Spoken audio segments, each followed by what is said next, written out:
এখন বেজে গেছে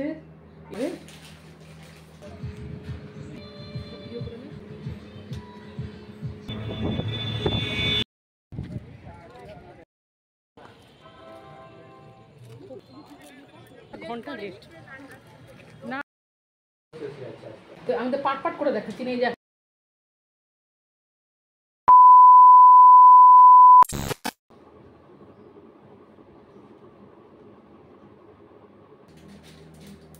Hello everyone, welcome back to my another vlogs with Nina. আবারও একটা ব্লগ নিয়ে হাজির হয়ে গেলাম। আর শুভ সকালের অনেক শুভেচ্ছা। আর এখন বেজে গেছে এই 11:30। তো যাই হোক, এখন আমাদেরকে এই রুমটাকে ছাড়তে হবে, টাইম হয়ে গেছে। আর বাড়িতে যাওয়ারও টাইম হয়ে গেছে। তো এখন সকালবেলা চা আর বিস্কুট খেয়েছি, এখানেই করেছিলাম।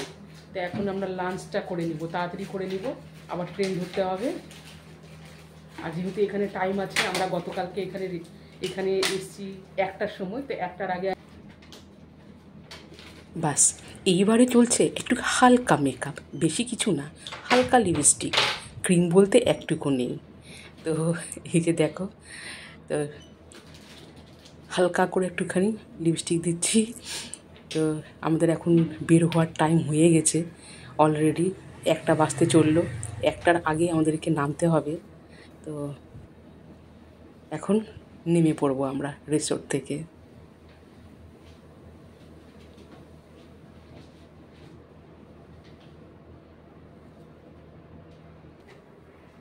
তো গাইস, আমি এখন রেডি হচ্ছি।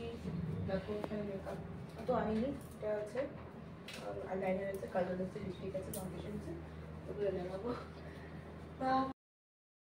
ব্যাস রিসোর্ট থেকে নেমে পড়ে এখানে আমরা চলে আসলাম লাঞ্চের এই জায়গাটাতে।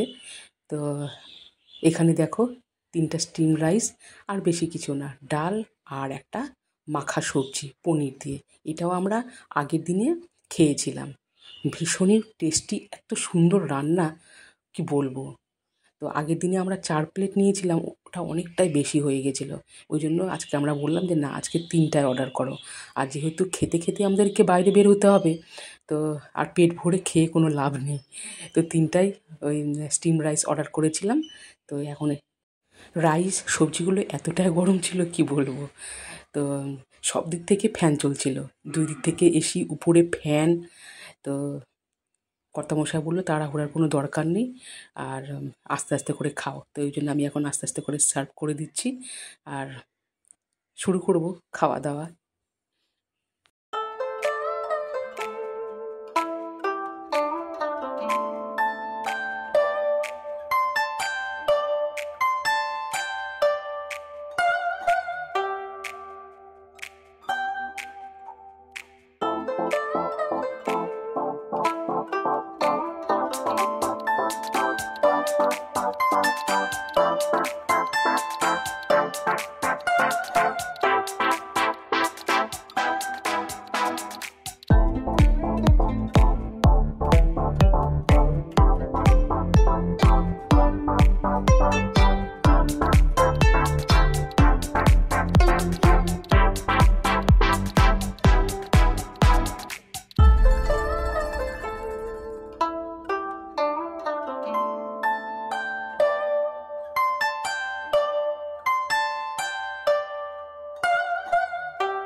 খাওয়া দাওয়া সেরে এইবারে আমরা বেরিয়ে পড়লাম।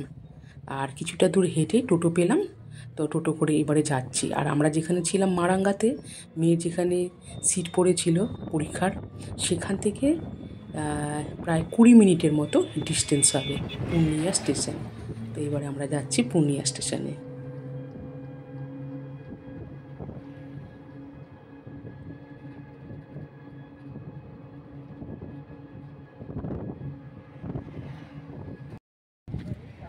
আর সামনেই দেখো চলে আসলাম পূর্ণিয়া স্টেশনে।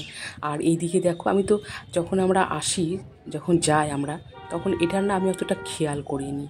এবারে যখন আমরা মালদাতে আসবো, মালদায় আসার পথে যখন স্টেশনে নামলাম, এইটা একটা দেখলাম সামনেই আছে কাঠিয়ার মডেলের একটা ট্রেন।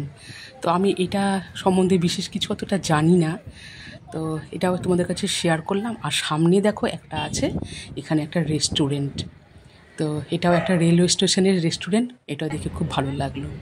তারপরে এই যে আমরা এখন ট্রেনে উঠে গেলাম। হাতে যদিও অনেকটা সময় ছিল, তবুও আমরা 1.5 থেকে 1.25 ঘন্টার মতো স্টেশনেই বসেছিলাম।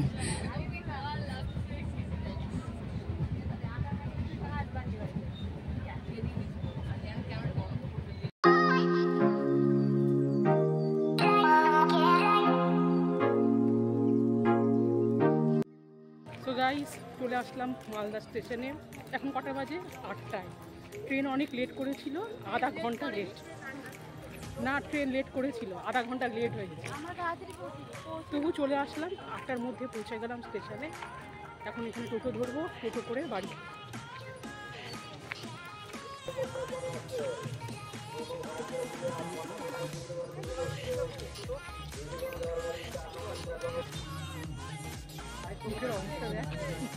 তোমার রাতের খাবার বা করবে? কি খাবে? তুমি কি কেমন? এইবারে দেখো আমরা সবাই ফ্রেশ হয়ে এখন চা খেতে বসলাম। বেজে গেছে 9:15। 9:15 পার হয়ে গেছে। তো এসে আবার এত শরীর ক্লান্ত, বুঝতেই পারছো। তো ওই জন্য কর্তামশাইকে বললাম তুমি কিছুটা খাবার নিয়ে আসো। তো কর্তামশাইও খাবার নিয়ে আসলো। তো আমি বললাম যে আগে চাটা খেয়ে নিই, তারপরে ডিনারটা সেরে ঘুমিয়ে পড়বো। কি সুন্দর সমুদ্র, নীল রঙের জল। না না, আনলাম না, হরিদ্বার না কোথায় বললে বেশ। আর দেখো এই যে আমাদের 3 জনের জন্য বিরিয়ানি, আর কর্তামশাই যেহেতু বিরিয়ানি পছন্দ করে না, ওই নিয়ে নিল 2টো নান রুটি, আর তার সাথে কি বলে ওটাকে, তড়কা। তো বিরিয়ানি দেখেও বুঝতে পারছো অনেকটা দিয়েছে। তো যদিও এতগুলো বিরিয়ানি খাবো না, কিছুটা রেখে দিব। তো মেয়েরাও বলছে যে মা খুব বেশি হয়ে গেছে, তো মেয়েরাও একটা বাটিতে কমিয়ে দিল। আর কর্তামশাই এখানে নান আর এই যে তড়কা দিয়ে গরম গরম খাবে। তো চলো বন্ধুরা, আজকের মতো এই পর্যন্তই। আমরাও খেয়ে নিই, খেয়ে দিয়ে রেস্ট করি। তোমরাও সবাই ভালো থেকো। আর যে যেখান থেকে দেখছো আমার ভিডিও, প্লিজ অবশ্যই লাইক, কমেন্ট এবং শেয়ার করে দিও। আর আমার চ্যানেলটিকে সাবস্ক্রাইব করে দিয়ে পাশে থেকো। তো চলো, শুভরাত্রি, গুড নাইট, টাটা, লাভ ইউ অল।